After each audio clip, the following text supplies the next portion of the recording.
Voces. El podcast de Noticias Colombia con Alan Arroyo. Hola, ¿qué tal, oyentes de Colombia? Bienvenidos a este programa especial de Noticias Colombia en el espacio Voces, que es nuestro podcast sobre temas nacionales. Les saluda Alan Arroyo. En este programa hoy queremos hablar del Bicentenario, pero dejando atrás la celebración que ya tuvimos el día 14 y 15 de septiembre. Estamos agradecidos por el país que tenemos, lo que se ha logrado en 2 siglos de vida independiente y las muchas cosas buenas que tiene Costa Rica. Pero somos conscientes de que tenemos que mirar hacia adelante y por eso queremos preguntarnos hoy qué país queremos, cómo podemos construir un mejor país con todos los retos que tenemos por delante para, ojalá, muchísimos años más de 200 años más de vida independiente. A lo largo de este programa especial vamos a escuchar diferentes puntos de vista sobre los grandes retos que tiene Costa Rica, pero también la región centroamericana. Quiero saludar primero a Leonardo Merino, él es coordinador e investigador del programa Estado de la Nación. Leonardo, gracias por acompañarnos. Ustedes año tras año en el programa Estado de la Nación realizan una radiografía de cómo está Costa Rica. Si podemos tal vez repasar cuáles son esos grandes avances y diferencias también que el país ha tenido en estos 200 años de vida independiente. Bienvenido. Bueno, lo que el Estado de la Nación ha podido pintar o fotografiar de una manera más precisa son los últimos casi 30 años de Costa Rica y lo que es fácil documentar es que el momento en el que llegamos al Bicentenario es uno de los momentos más críticos que hemos tenido, quizá desde la década de los 80, en que ya una crisis fuerte nos golpeó. Y eso, llamarle crítico a ese momento, no está estrictamente referido a la situación de la pandemia por la que estamos pasando. Refiere a una serie de rezagos y de problemas estructurales que no habíamos logrado resolver en esos 30 años, que se habían agravado ya antes de la pandemia y que fueron potenciados de una manera más compleja y particularmente en los años de acercamiento al Bicentenario por esta situación. Entonces, ¿qué te puedo decir? Costa Rica salió de los años 80 de una crisis profunda, cambiando su estilo de desarrollo. La sociedad que se había ido construyendo durante algunas décadas después de mediados del siglo pasado, una sociedad que había tenido un ritmo muy acelerado en desarrollo humano, que había sacado cerca de 30% de los hogares de la pobreza, según las estimaciones, aunque no existía el INEC para esos momentos, las estimaciones rondan por el 50% de los hogares pobres antes de los años 50, y Costa Rica pega un salto en 30 años muy rápido, muy acelerado, donde universaliza la lógica de la educación, de la salud, ¿no? Salud pública, educación pública, crea un estado de bienestar, genera una institucionalidad pública muy amplia, muy elaborada, que acompaña, digamos, ese estado de bienestar, esa dotación de servicios a la población. Eso es golpeado en los años 80, la inversión en las personas se ve muy golpeada, particularmente en educación, en salud y en infraestructura. Y de eso salimos, insisto, con un cambio muy profundo de sociedad. ¿En qué sentido? Apostamos por otra economía más centrada en los servicios, en la atracción de inversión extranjera directa, en las zonas francas, en la producción de alta tecnología, algo novedoso para el país. Dejamos de ser principalmente exportadores agrícolas como habíamos sido hasta los años 90, recuperamos la inversión social con una apuesta grande en política social, en educación en particular y en salud, no tanto en infraestructura, valga decir, ahí no tuvimos la misma recuperación. Una apuesta por democratizar la democracia, ¿verdad? Ampliando las libertades y derechos reconocidos en la Constitución, en las leyes, por ejemplo. Una apuesta por la conservación. Gracias, Leonardo, y también incorporo a esta conversación a don Roberto Artavia. Él es analista, consultor y también miembro del INCAE. Bienvenido, don Roberto, a este programa especial. Muchas gracias a ustedes, siempre es un placer. Don Roberto, para seguir con esta línea de aspectos positivos en el país, primero que todo, ¿cómo podemos describir esos avances que ha tenido Costa Rica en 200 años? Bueno, hay que resaltar 4 cosas que son muy diferentes entre sí y se complementan en el análisis. Lo primero es que si hacemos el recuento de los 200 años y nos comparamos con la región a la que pertenecemos, francamente Costa Rica ha hecho un trabajo excepcional. Es un país que históricamente, a mí me gusta decir que se ha adelantado a su tiempo. Te pongo 3 o 4 ejemplos. Fuimos durante el discurso de inauguración de José María Castro Madrid, él anuncia el establecimiento del Liceo Superior de Señoritas, ¿verdad? Que de alguna manera era un paso avanzado en la época. Fuimos en 1869, separamos los 3 poderes del Estado y abolimos la pena de muerte, adelantándonos a la región en eso. Fuimos el primer país en electrificar la ciudad, ¿verdad? En América Latina, tercero en el mundo, pero tal vez más importante, fuimos el primer país de Centroamérica en abrir completamente la costa atlántica a través del ferrocarril y de una inversión importante en aquel momento. Fuimos también el primer país en plantear una alianza público-privada aún antes de ser república, cuando los cafetaleros financiaron la trocha y la construcción del puerto de Punta Arenas para independizarnos de la dependencia que teníamos sobre el comercio internacional a través de Granada, Nicaragua. Entonces esas son muestras de que esto es un país con una vocación de adelantarse. Obviamente la década de los 40 nos hizo dar un salto enorme con la seguridad social, nuestro sistema de pensiones, el código de trabajo, la universidad pública, que nos puso adelante una vez más. Y después de la revolución del 48, no solo no se echaron por tierra esos avances, sino que se consolidaron y además se pasaron a hacer inversiones públicas en aquel momento muy importantes para electrificar el país, para construir carreteras, para dotarlo de agua potable, para dotarlo de capacitación técnica. Eso ya fue un poquito más tarde, en la década de los 60 con el INA. Entonces somos un país que siempre ha ido pasos adelante. Durante la crisis de los 80 nos atrevimos a reinventarnos muy temprano y por eso hoy tenemos una ventaja enorme en atracción de inversiones y comercio exterior respecto al resto de la región. Y cuando hubo que entrar en la era de la sostenibilidad, también nos adelantamos a esa curva con los parques nacionales desde la década de los 50, pero más importante con un compromiso a partir del 86 con el Ministerio de Recursos Naturales, Energía y Minas, estableciendo una visión ambiental del país que muy pocos países del mundo tenían en aquel entonces. En esa misma época establecimos un Ministerio de Ciencia y Tecnología que nos ha permitido privilegiar las ciencias, la tecnología, que se vinieron a consolidar con varios fenómenos. Voy a mencionar solo 2. La inversión de Intel, que claramente nos transforma en un destino de inversiones de alta tecnología, y Adastra, todo el proceso de Franklin Chang, que capturó la imagen de la juventud, la imaginación de la juventud, en cuanto a lo que era posible lograr a través de las ciencias, la tecnología y una visión mucho más amplia de ellas. Entonces, en ese sentido, Costa Rica es un país que lo ha hecho muy bien y eso nos ha llevado a que seamos líderes en progreso social en América Latina. Leonardo Merino, del informe Estado de la Nación. En esos avances que ustedes mencionan a lo largo de la historia y específicamente en las últimas décadas, también se identifican aspectos que el país dejó atrás, que dejó de hacer y que todavía nos están pasando factura. Pero estas grandes apuestas han tenido lo que nosotros llamamos hace algunos años puntos ciegos, ¿verdad? Es decir, cosas no resueltas. La economía se hizo más compleja y más moderna, pero se partió en 2. Creamos una economía y una institucionalidad pública para los sectores ligados al sector externo de tecnologías, a la inversión extranjera, a los servicios, pero dejamos, digamos, los sectores de la agricultura, de la industria tradicional muy abandonados.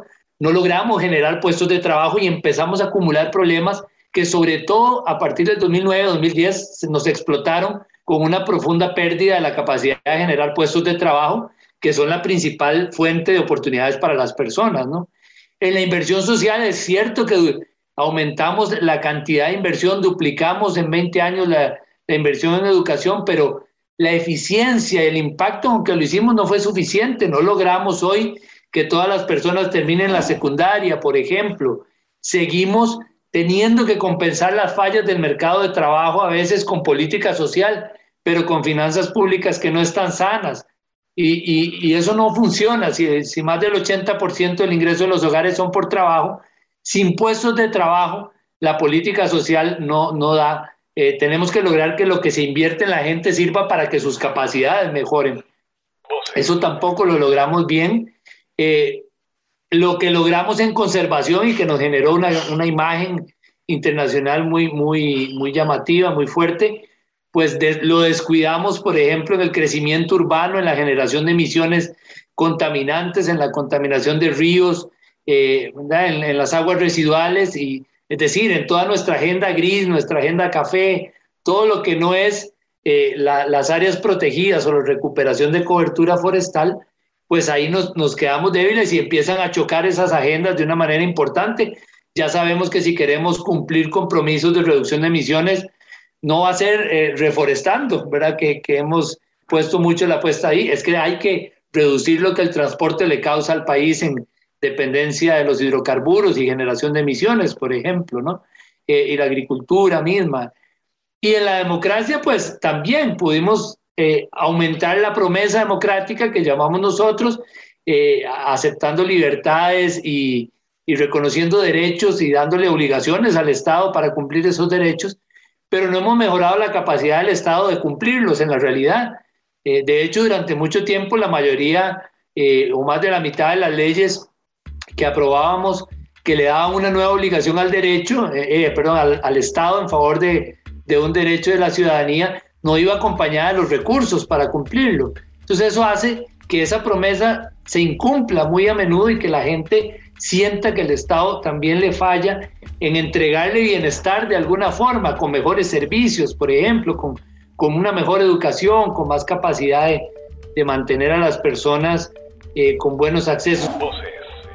Leonardo, puntos ciegos que ya el país venía arrastrando desde antes de la pandemia, inclusive la emergencia sanitaria que vivimos vino a incrementar esos desafíos. Ya antes de la pandemia nos estaban generando problemas fiscales serios, una economía desacelerada. Recordemos que sin pandemia ya habíamos crecido en el 2019 menos que todos los años previos, a excepción de la crisis 2008-2009. Ya teníamos un nivel de desempleo históricamente alto que no alcanzábamos en décadas antes de la pandemia, ¿no? Teníamos la situación fiscal en números rojos, la informalidad en números altísimos, según las estimaciones del programa, que modificaron un poquito el ejercicio del INEC en su concepto de informalidad. Nosotros estimamos el 55% de personas en la informalidad. Eso quiere decir que más de la mitad de la fuerza de trabajo no tiene puestos que garanticen que, además del ingreso inmediato, estés garantizándote el futuro con una pensión, estés cotizando a la seguridad social, por ejemplo, ¿verdad? O tengas una cierta seguridad sobre tu trabajo, ¿no? Entonces, bueno, en ese escenario muy complejo de una economía partida, desacelerada, con sectores muy rezagados, una creciente desigualdad en todo el siglo XXI. Hemos visto crecer una tendencia de desigualdad altísima, ¿sí? La distancia entre los sectores de mayor y menor ingreso, que está muy marcada sobre todo por la distancia entre los sectores calificados y no calificados, que es una de las cosas en materia de ingresos a lo largo de los años, sectores más premiados por tener una calificación educativa alta, ¿no? Que han encontrado que sus ingresos reales vengan creciendo, versus la población en la informalidad o en el campo que tienen 30 años de tener estancados esos ingresos, ¿no? Y en ese marco, pues nos viene la pandemia, nos duplica en solo unos meses, nos duplica el desempleo, aunque ya ha bajado, seguimos en niveles históricamente altos de desempleo, es decir, enfrentamos este bicentenario en una de las peores situaciones en materia de generación de oportunidades para las personas, y las oportunidades, las capacidades y las oportunidades son lo que define el desarrollo humano, ¿verdad? Cuando se logró superar esa idea de desarrollo, de que era crecimiento económico, lo que se dijo es no, el desarrollo es las capacidades y las oportunidades que tengan las personas para buscar la forma de vida que les permita ser felices según sus propios parámetros, sus propios intereses. Bueno, estamos en una zona histórica de profunda dificultad en que el estilo de desarrollo de las últimas 3 décadas se agotó como forma de resolver la equidad, los ingresos, el empleo, pero particularmente la equidad social, y tenemos que dar esta discusión, que quizá el Bicentenario sea un buen contexto, aprovechado o no, depende mucho de cómo se asuma la campaña electoral, para discutir no lo más inmediato en el sentido del día, sino entender que lo que hay que discutir es el rumbo del estilo de desarrollo que traíamos en un proceso ya largo. Es decir, llegamos en una coyuntura que este país tiene que discutir qué es lo que quiere plantearse como rumbo en términos completos y no solamente en términos de pequeñas soluciones. Ahora, don Roberto Artavia, ¿qué pasó? ¿Dónde el país empezó a enredar y faltaban esos acuerdos? ¿Cómo comenzó este camino, este retroceso en los avances que hemos tenido? A partir de la ruptura del bipartidismo en la década de los 90, la fragmentación política nos ha llevado a que sea mucho más difícil tomar decisiones para avanzar y que entonces los sectores de la economía, los sectores sociales se hayan enconchado. Los empresarios por un lado, el sector laboral sindical por otro lado, el solidarismo de alguna manera en medio de esos dos. El Estado ha tratado de protegerse y por eso vemos cosas como el Magisterio Nacional, las universidades públicas, el Poder Judicial, que están completamente ensimismados y viendo lo que les conviene a ellos, y se perdió un poquito esa visión integral de convergencia, de alianza, que nos había permitido dar enormes saltos muy diferente al resto de la región. Y esto ha hecho más bien que nos estanquemos y nos empecemos inclusive a rezagar en algunos temas. Por ejemplo, comparado con Panamá en infraestructura, el rezago es enorme. En educación, donde históricamente hemos sido líderes y donde todavía se nos acarrea un poquito esa historia, la verdad es que hoy somos la mediana de América Latina en educación superior, por ejemplo. Y ya no somos ni cercanamente los líderes en la educación básica en términos de cobertura o de años de escolaridad. Y eso nos debe preocupar muchísimo porque significa que en esta fragmentación, en esta descomposición y desarticulación, donde se perdió la confianza, hemos perdido la capacidad de trabajar juntos para alcanzar metas superiores. Y dicho sea de paso, eso es lo que yo creo que es nuestra más profunda debilidad en este momento. Ahora, ¿cómo llegamos al Bicentenario? Entonces, ya enfocándonos más en el plazo actual. Yo diría que con enormes virtudes acabamos de ser calificados como la economía que atrae más inversión extranjera directa per cápita en el mundo. Somos un país con una diversificación de exportaciones impresionante. Somos un país donde hay programas, voy a mencionar 2 que a mí me encantan. El Sistema de Banca para el Desarrollo, que es cierto que no se ha alcanzado en todo su potencial, pero es un concepto genial. Descubre este proyecto de innovación para el sector agrícola, que es parte de esa capacidad de ver el futuro y de tratar de imaginarse cómo llegar allá. Y así te podría listar varios otros. Me gusta mucho que el sector privado ha empezado a organizarse de forma diferente, no gremial, ¿verdad?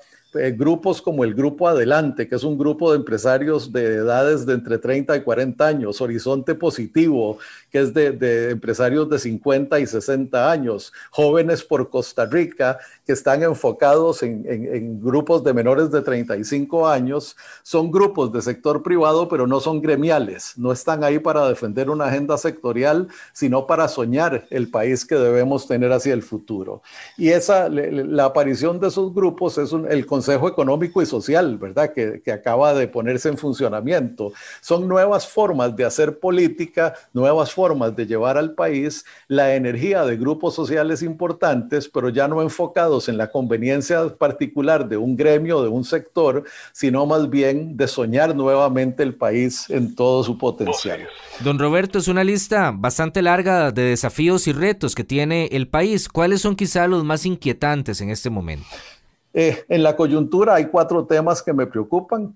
La parte obviamente con macroeconómica y fiscal. Creo que somos una economía sobreendeudada, con un enorme déficit, con pocos grados de libertad hacia adelante y que entonces requerimos de una enorme disciplina, tanto en términos de pagar impuestos, ¿verdad? De eliminar toda evasión y elusión indebida, pero sobre todo también de moderar el gasto, de asegurarnos que los pocos recursos con que vamos a contar se van a usar a donde van a tener un mayor impacto en el bienestar de la gente y la productividad y sostenibilidad del país. Me preocupa enormemente el cambio climático, que si bien es cierto, hemos recuperado cobertura boscosa, seguimos teniendo una matriz vehicular terrible. Costa Rica no es un país sostenible. Nuestra huella ambiental supera por mucho nuestra biocapacidad y eso significa que nuestro ambiente se va a degradar a menos que hagamos un cambio radical.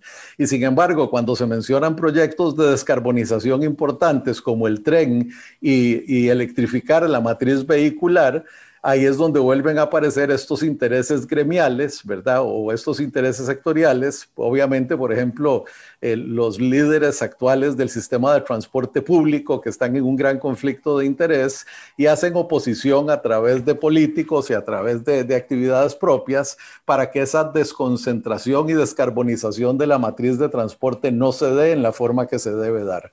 Entonces, tenemos temas, el macroeconómico, el de cambio climático, el educativo, donde el estado de la educación nos acaba de dar un golpe tremendo, ¿verdad? La realidad que tenemos es verdaderamente preocupante. En abril de 2018, un analista, que no voy a mencionar el nombre porque ahora es candidato, presentó un análisis interesantísimo donde demostraba que de la clase que había entrado a la escuela a primer grado en el 2005, solo el 26% se había graduado de quinto o sexto año, como correspondía en el periodo prescrito. Y después, con cifras del Estado de la Nación, en aquel momento nos dábamos cuenta que la tasa de graduación de secundaria a los 22 años era de apenas 47.3%. Eso es como dejar la mitad de la cosecha en la mata, ¿verdad? Trabajar a medio motor, trabajar con 2 cilindros en un motor de 4, porque no estamos educando a nuestra población como debe ser.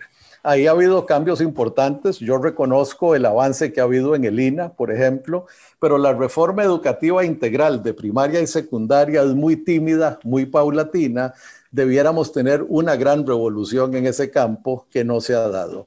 Entonces, otra vez, la macroeconomía y lo fiscal, el cambio climático, la educación y el otro tema, ya te lo mencioné, es la desconfianza, la ruptura del contrato social que hace que todos los costos de transacción en nuestra sociedad sean demasiado altos porque están basados en desconfianza, en intereses gremiales, en jalar para nuestro lado en vez de tener un norte común al cual todos le podemos apostar. El otro tema, ya no de esa lista de 4, sino más bien general, yo creo que hay una serie de mecanismos hoy, como es el índice de progreso social, como es los objetivos de desarrollo sostenible, como son indicadores de competitividad y productividad, que debieran ser usados recurrentemente para la toma de decisiones. Bueno, la sostenibilidad misma, esa relación de huella ambiental a biocapacidad. Estos debieran ser los indicadores por medio de los cuales tomemos decisiones hacia el futuro y no tanto, ¿verdad? Toda esa discusión eterna de cómo se afecta a un gremio o cómo cambia, porque ya no hay tiempo para eso. Conversamos acá en Colombia con Leonardo Merino del Estado de la Nación y también don Roberto Artavia, quien es analista del INCAE y consultor sobre estos desafíos del Bicentenario. Después de la celebración que todos esperemos hayamos vivido de forma diferente por la pandemia, pero también con intensidad, ahora la pregunta es ¿cómo hacemos para construir la Costa Rica de los próximos 200 años? Leonardo, ¿por dónde empezar? Estamos en una disyuntiva de no poder atender todo al mismo tiempo, son muchos desafíos y algunos ponen diferentes temas sobre otros. Por ejemplo, solo un ejemplo, algunos ponen la economía por encima de la movilidad, del tren eléctrico de pasajeros, que ha sido tema de conversación en las últimas semanas, a pesar de que la movilidad sigue siendo un dolor de cabeza de tantos años. Bueno, eso es algo que tal vez el Estado de la Nación no plantea, ¿verdad? No es una cosa que hayamos dicho o analizado, pero sí hemos generado herramientas para tal vez plantear un par de cosas. Costa Rica tiene que reconstruir la capacidad de darle oportunidades a la gente. Y eso significa, en primera instancia, en el marco de la crisis, reconstruir la capacidad de generar empleo e ingresos a las personas, ¿verdad? Lo que no se puede es pensar que eso es algo sencillo, sino que eso es algo que implica revisar toda la estructura productiva. Si ya la discusión que damos ahora en esta campaña electoral es cómo vamos a hacer una estructura productiva, por ejemplo, menos dependiente del centro, con una visión regional clara, particularizada para cada lugar, cómo podemos generar empleo en las diferentes regiones para los diferentes sectores, ya solo eso sería una ganancia a esperar que el mercado de trabajo solo lo resuelva sin políticas de empleo o de fomento productivo, que hace mucho no tenemos, y probablemente ayudaría a resolver un problema que yo creo que a veces estamos viendo de una manera muy superficial, que es haga todos los informales emprendedores, problema resuelto. Eso, bueno, es más complejo. Si nos damos cuenta, antes de la crisis del 2008-2009, Costa Rica tenía niveles mucho más bajos de desempleo, no estaba en esta situación tan crítica, ¿no? Perdón. Entonces, digo, paso uno, en medio de la crisis, es que Costa Rica tiene que generar oportunidades de empleo, pero replanteando su estructura productiva. Es decir, tiene que ponerse a pensar cuál es la institucionalidad que hay que reforzar, porque el sector externo le está yendo muy bien, valga decir, golpeado por la pandemia como todos, pero la recuperación económica del sector ligado a zonas francas o al sector externo es mucho más acelerada que el mercado interno, ¿no? Ahí tenemos una recuperación mucho más leve. Y así ha sido hace muchos años. Es un sector que va a un nivel mucho más alto. Bueno, entonces, ¿qué hacemos con la gente que todavía depende de la agricultura, de la industria tradicional, o la gente que está en la informalidad? Eso es una parte. Segundo, ¿qué hacemos con las regiones? ¿Cómo hacemos fomento productivo con inteligencia de datos que permita decir dónde qué es lo que hay que reforzar, ¿verdad? Creo que esas no las soluciones mágicas, sino soluciones que tengan que ver con eso. Ya eso sería una gran ganancia. Luego, debilitar, es cuando uno está en crisis, es como que uno le dicen que tenga un cáncer, entonces deje de comer, empiece a descuidar su salud, empieza a fumar y a tomar, es como comprar más números de la rifa. Debilitar fortalezas no es la solución, y eso lo que mencionabas en el tema ambiental, pensar que la solución es volver a un pasado extractivista o ver cómo resolvemos algo fácil afectando el ambiente. Primero es conocer lo que el ambiente nos ha traído, porque el impacto profundo que ha tenido en la economía nacional, el turismo ligado a la imagen de Costa Rica, es una cosa que no nos podemos saltar con garrocha, ¿verdad? Y perder esa imagen probablemente tenga un costo económico que desconocemos, ¿verdad? Que no podemos ni medir, ¿verdad? Igual que debilitar la caja o debilitar la seguridad social o debilitar la educación en un momento en que más bien tenemos que ver cómo compensamos el rezago de tantos años en no tener una población más calificada que enfrente el mundo del trabajo del futuro, ¿verdad? O ya el presente, ¿verdad? Del presente y el futuro inmediato. Entonces, bueno, quizá eso, ¿verdad? Yo pensaría que un primer enfoque es reconstruir la capacidad de darle oportunidades de ingreso y de empleo a las personas, pero con una visión de conjunto, ¿verdad? De largo plazo, y eso es revisar la estructura productiva y el estilo de desarrollo. Y segundo, no hacerlo debilitando las fortalezas que han permitido que este país tenga una buena imagen y resista golpes como estos, ¿verdad? Por ejemplo, la naturaleza o la seguridad social. Y para finalizar este bloque, ¿qué debemos hacer como país? ¿Qué pasos debe tomar Costa Rica para pasar de la palabra a los hechos y entrarle a estos grandes problemas? Inclusive aprovechando ahora que estamos en una campaña electoral. Comienzo con don Roberto. Hay varias cosas a las que podemos recurrir.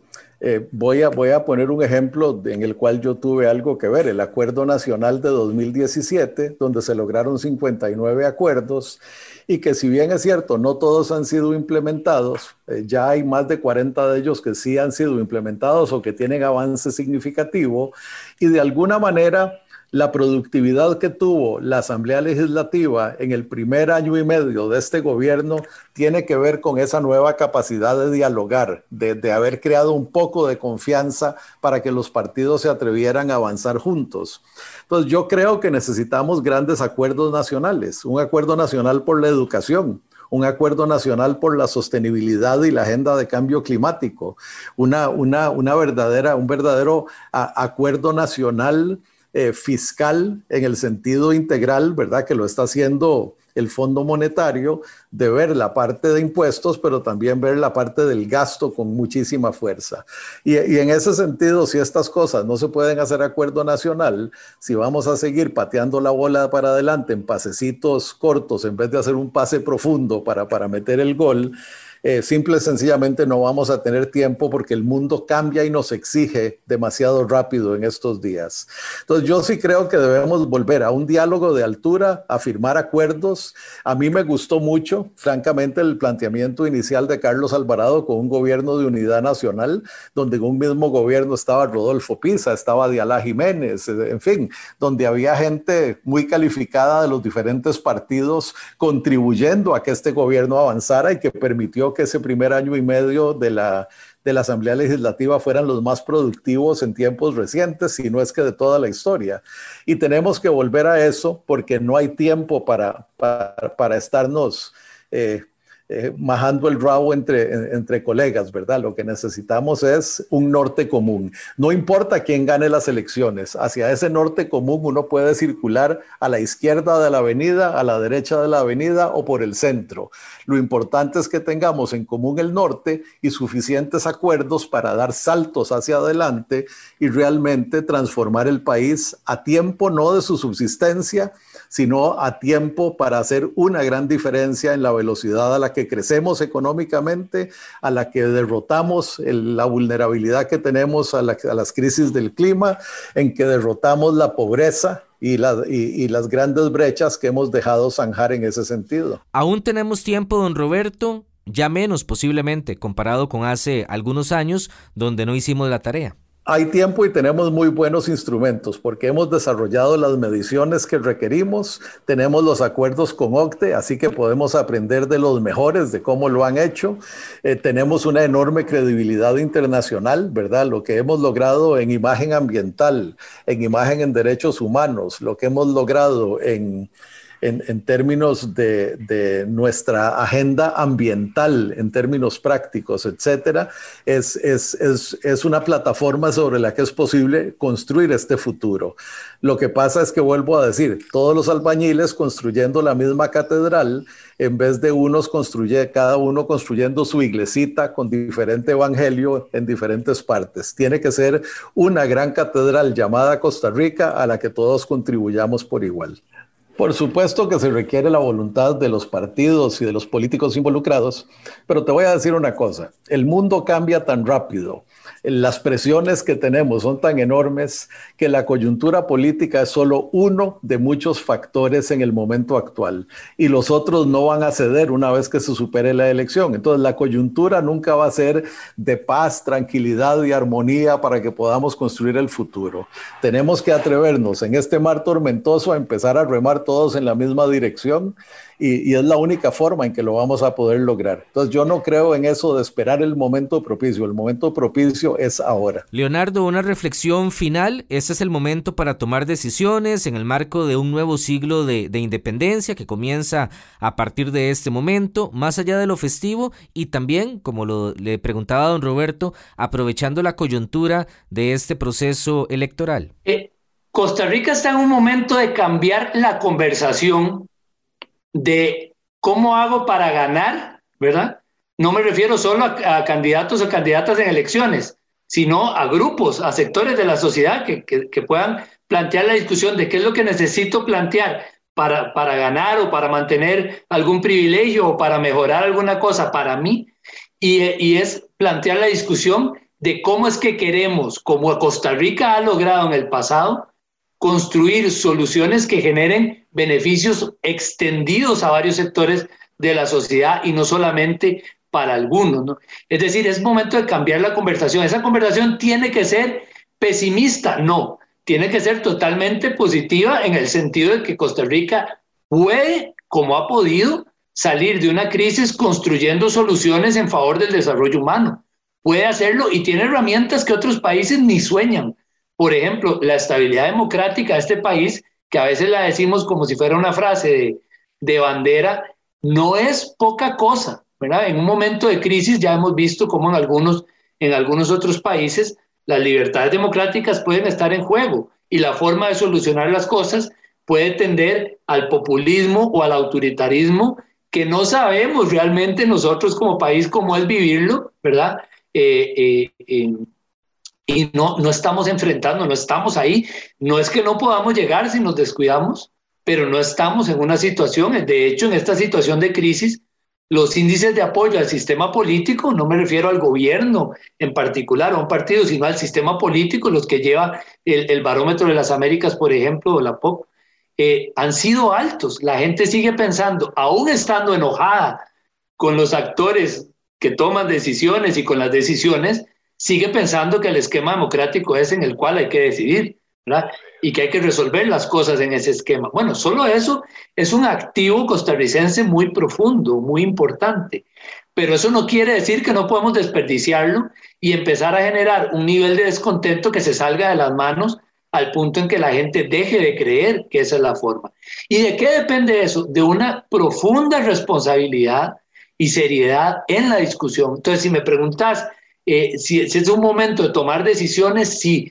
Y una de esas decisiones es cambiar la conversación hacia cuál es la forma en que este país tiene que rediseñar su estilo de desarrollo, no para salir de la pandemia, sino para salir de una crisis acumulada de 30 años en que habíamos dejado de apostar por la equidad social y habíamos empezado a partir el país en dos sectores que van a estar muy alejados uno de otro y que en caso de empeorar esas distancias empezará a ser caldo de cultivo para una mayor violencia social, para un mayor resentimiento, para problemas más profundos y para que el país se quede definitivamente fuera de una revolución que nosotros no estamos decidiendo si va o no va.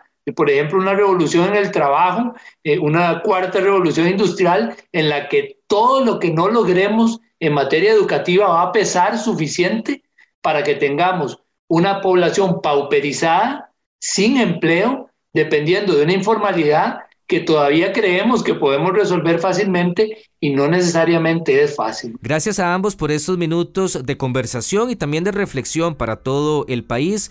Leonardo Merino, quien es investigador y coordinador del programa Estado de la Nación, que por cierto ya está trabajando fuerte en el próximo informe en cuestión de pocas semanas, y también don Roberto Artavia, quien es analista y consultor y parte también del INCAE. Voces de Noticias Colombia. El Bicentenario llega en un momento de crisis y fragilidad, no solo para Costa Rica, sino también tenemos que verlo como región integral, la región centroamericana, y que no podemos separarnos de ese contexto, ni tampoco separarnos de los vecinos. El Salvador, por ejemplo, en el marco de estos 200 años, vive intensos cambios políticos que ponen en riesgo para algunos la democracia, y en general la región ha tenido un aumento en la desigualdad, en la pobreza, problemas que se han venido intensificando en los últimos tiempos. Vamos a conocer lo que sucede en algunos países centroamericanos, comenzando por Guatemala, y por eso saludo a Nimsi Rosales, él es periodista guatemalteco. Hola Alan, un gusto saludarte desde Ciudad de Guatemala para, comentarles un poco sobre cómo está el país y los retos que hay por delante. En Guatemala las actividades previstas que se tenían para los actos de independencia fueron suspendidas. Esto como parte del repunte de contagios de COVID-19 que se ha dado en las últimas semanas. Lo único que se ha dicho es que pueden seguir una transmisión especial a través de redes sociales.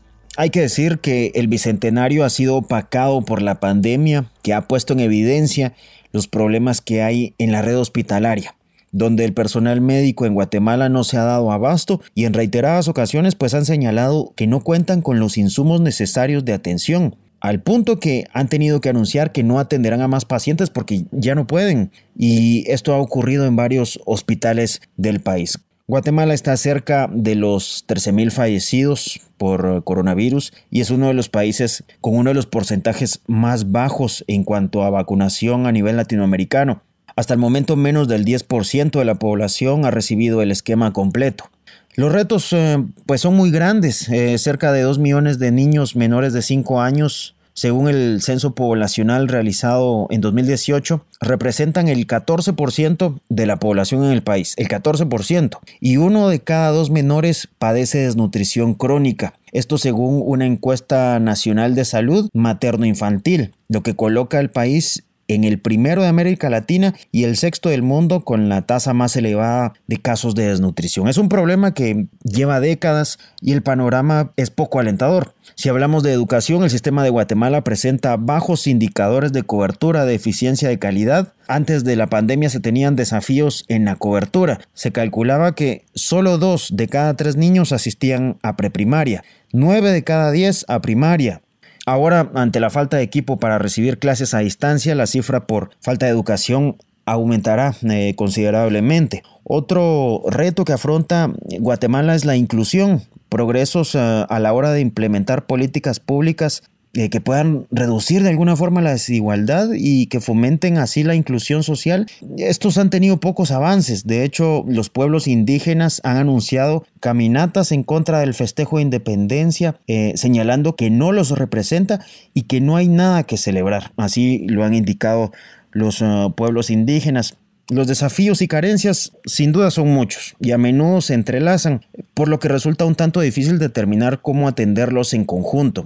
Hay muchas cosas que deben de cambiar en la región y para ello también hay mucho trabajo que hacer. Espero que estén muy bien, Alan. Un saludo en este especial de independencia desde Ciudad de Guatemala. Gracias, Nimsi, hasta Guatemala. Y también saludo aquí muy cerquita, en Nicaragua, nuestro vecino del norte, a Maynor Salazar también. Él es periodista y nos comenta cómo enfrenta Nicaragua este bicentenario y el arranque también de una nueva época para Centroamérica.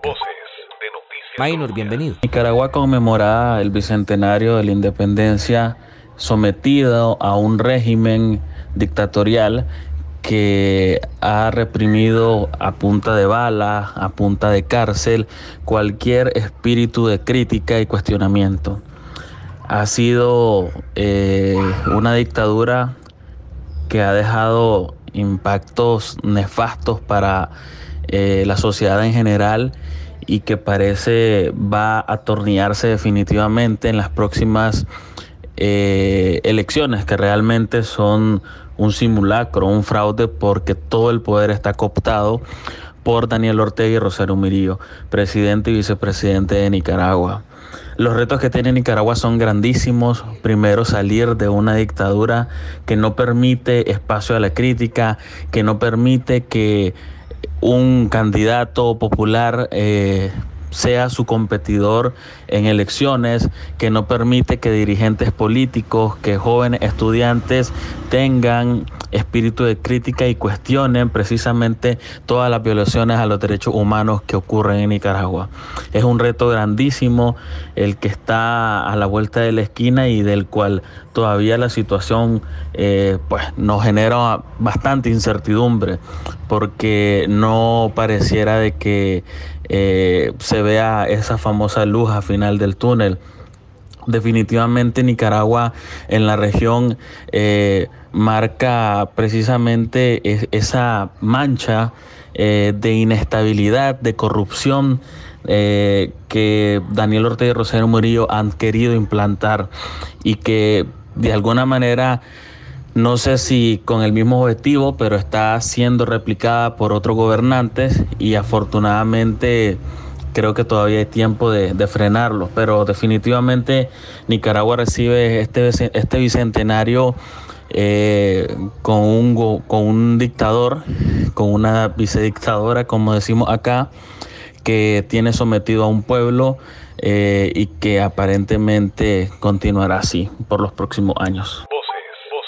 Muchas gracias, Maynor. Hasta Nicaragua, la región centroamericana enfrenta grandísimos retos para superar en los próximos años y décadas. Saludo también a don Alberto Mora, él es coordinador del estado de la región, que se publicó hace pocas semanas acá en Costa Rica, pero que es una radiografía de toda Centroamérica. ¿Cómo podemos describir el estado de la región centroamericana? Don Alberto, bienvenido a este programa. Con todo gusto. Centroamérica se encuentra en este momento en una situación de extraordinaria complejidad, sumida en la crisis más profunda de las últimas 3 décadas. Y esto se debe, por un lado, a rezagos históricos en materia de desarrollo humano sostenible, en áreas clave, como por ejemplo la debilidad institucional de los estados para tener presencia y control del territorio, para poder financiar e implementar políticas públicas robustas que permitan tener acceso a servicios básicos de salud, de educación, etcétera, a toda la población. Esto, por un lado, unido a retrocesos recientes durante los últimos años, principalmente en materia institucional y política, y todo ello agudizado por el rápido y acelerado deterioro generado por la pandemia en todos los países de la región y bueno, a nivel global, cuyos efectos han sido particularmente profundos en materia económica, de empleo y por supuesto de ingresos de la población. Es por esto que el informe del Estado de la región llama la atención sobre este momento particularmente crítico para la historia contemporánea de la región. Y reiteramos en esto, Costa Rica no se puede separar de ese contexto. Compartimos problemas similares con otros países. Tenemos las mismas problemáticas, don Alberto, quizá en un mayor o menor grado. Porque hay dinámicas del desarrollo que trascienden las fronteras entre los países y en menor o mayor medida nos afectan a todos. Y me refiero a aspectos como el cambio climático, que agudiza las históricamente altos niveles de riesgo y vulnerabilidad que tienen los países. Cada vez que hay una temporada de lluvias y de ciclones, huracanes, pues son varios de los países los que son impactados por cada uno de estos fenómenos con recurrentes pérdidas, tanto de infraestructura pública como de privada. Bueno, esto es un ejemplo de las áreas en las cuales deberíamos de estar actuando de manera conjunta, sobre todo para reducir esos niveles de riesgo y vulnerabilidad, habida cuenta de que Centroamérica es señalada a nivel global como una de las regiones más vulnerables a sufrir los impactos del cambio climático. En otra área, la geopolítica del narcotráfico, el estar acá a medio camino entre el principal centro de producción de drogas y el principal mercado para esas drogas, supone la operación de actores de crimen organizado en todos nuestros países que utilizan nuestro territorio, nuestro espacio aéreo y marítimo como ese corredor natural para llevar las drogas hacia el mercado y para retornar los capitales hacia los centros de producción. Y por supuesto la operación de diversos actores que les brindan servicios de logística, transporte, etcétera, a esta red de narcotráfico. Bueno, esto es un reto del cual no escapa ningún país de la región. Y por supuesto podemos identificar dinámicas similares en materia de migración, en materia de, por ejemplo, los altos niveles de pobreza, la debilidad de los estados que mencionaba al inicio, la poca sofisticación de los sistemas productivos o los bajos niveles de productividad en el mercado de trabajo, todos estos elementos que claramente tienen relación con las dinámicas a lo interno de los países, pero que podemos identificar como rasgos comunes con distinta intensidad, pero presentes en todos los países de la región. Finalmente, don Alberto, aunque nos parezca asuntos de otros países, lo que sucede en Centroamérica repercute directamente en Costa Rica. Bueno, tenemos un origen común, compartimos geografía, compartimos dinámicas de ecosistemas, de riesgo y vulnerabilidad de desastres, pero también dinámicas económicas y sociales. Recordemos que para un país como Costa Rica, pensar en la viabilidad de algunos sectores clave de la economía, como el servicio doméstico y el cuidado, la construcción o actividades agropecuarias sin el aporte de la mano de obra migrante, sobre todo nicaragüense, sería prácticamente inviable. ¿verdad? Esto es importante tenerlo en el radar. Importante tener en el radar también que para muchas de las empresas costarricenses, Centroamérica es un mercado vital para sus bienes y servicios, ¿verdad? Entonces hay vínculos que nos entrelazan y nos influencian recíprocamente. Y hay que prestarle atención a eso porque a veces desde un país como Costa Rica pensamos que la región es un mundo aparte que nada tiene que ver con nosotros, y lo cierto es que la realidad es muy distinta, ¿verdad? Cuando la región estaba en guerras y en conflictos armados, las posibilidades de atraer turismo, inversión externa directa y de ampliar los flujos de comercio para países como Costa Rica o Panamá eran limitados por ese entorno regional.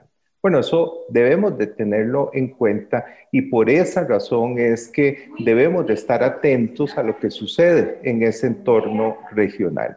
Finalmente, cuando uno vive en un vecindario donde los vecinos están bien, uno también se ve beneficiado porque el contexto, ese clima de convivencia más allá de las puertas de mi casa, favorece que yo esté bien. Y eso sucede también en la región. Gracias a don Alberto Mora del Estado de la Región por este breve repaso también de lo que sucede en Centroamérica, que al igual que Costa Rica, los países de la región, nuestro país requieren soluciones y grandes acuerdos que trasciendan gobiernos. Aquí nos tenemos que ocupar todos los sectores en una misma dirección. Los retos que van más allá de celebrar simplemente 200 años como lo hemos hecho en esta última semana. Muchas gracias por su compañía en Voces, el podcast de Noticias Colombia, que pueden consultar en las diferentes plataformas digitales. En la edición, Juan Carlos Ugalde, Alan Arroyo para Noticias Colombia. Hasta la próxima.